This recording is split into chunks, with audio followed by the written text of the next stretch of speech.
Professeur Jean Marcoux, bonsoir. Vous Bonsoir. êtes ce soir à Genève. Vous allez donner une conférence dans laquelle vous allez parler de la situation de la Turquie après le référendum du 16 avril qui a juste eu lieu. Quels sont vos principaux arguments? Tout d'abord, je crois qu'il faut considérer le résultat du vote. C'est un vote qui est extrêmement serré, hein, puisque le oui, c'est-à-dire les gens qui soutenaient la réforme proposée par le gouvernement, a triomphé avec simplement 51,4%, ce qui est quand même juste, et qu'on a observé quand même des phénomènes assez impressionnants, notamment le non l'a remporté dans les deux plus grandes villes du pays, Ankara et Istanbul, qui sont pourtant des villes gérées par l'AKP. Donc, en réalité, bon, on va aller plus loin dans l'analyse de la géographie politique de ce scrutin, mais ce qu'on peut dire, c'est que ce n'est qu'un demi-succès, finalement, du régime de Recep Tayyip Erdogan et de ce référendum.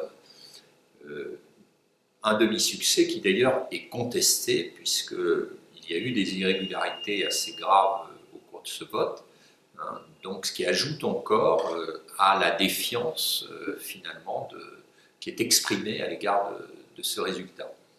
Le deuxième point, c'est que c'est un demi-succès, mais qui donne quand même des pouvoirs très importants, voire les points de pouvoir au président.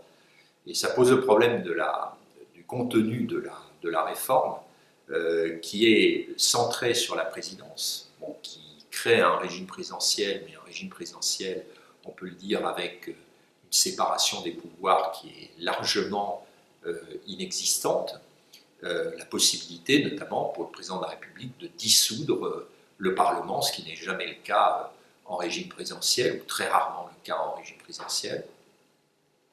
Et donc, cette réforme est une réforme probablement qui, bien évidemment, risque encore d'accentuer ce mouvement de rigidification auquel on a assisté au cours des dernières années en Turquie.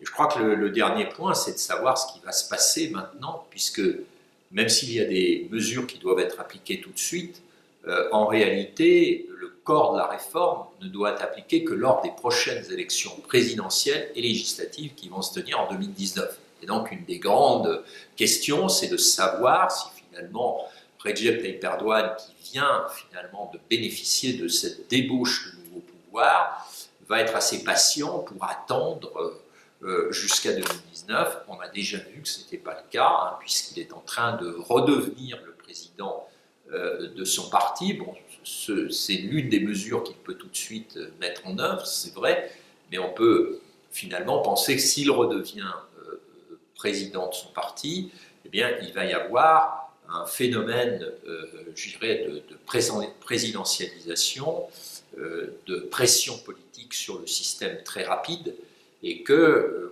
n'attendra pas finalement, de fait, 2019 pour entrer dans un nouveau régime qui risque d'être un régime quand même très autoritaire en Turquie.